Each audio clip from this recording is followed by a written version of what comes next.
In today's video, I'm going to teach you how to subscribe to cards for notifications on Trello.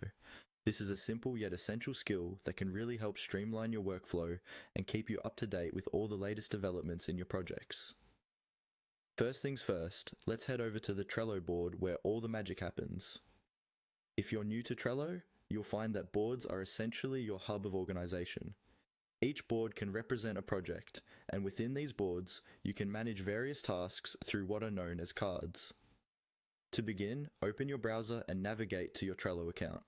Once you're there, locate the specific board you want to subscribe to for notifications. Now that you've arrived at the board, your next step is to focus on the card that you want to receive updates about. Cards are like sticky notes. They're where you keep all the details of each task. Scan through the board to find the card you're interested in and simply click on it to open. With your card open, we now move to the core part of the process. On the card, you'll notice three little dots, usually found towards the top right corner.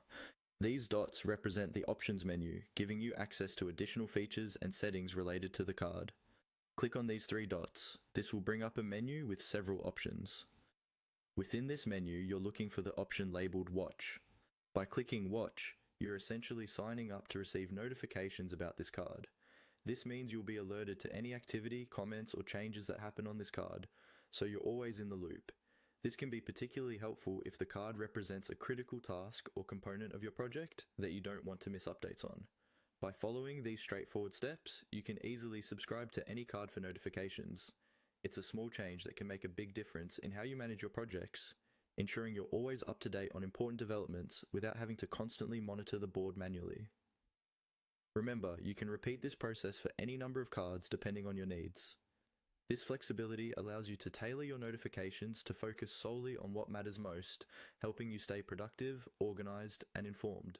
And there you have it, a simple way to subscribe to cards for notifications on Trello. Thank you for joining me today, and happy organizing.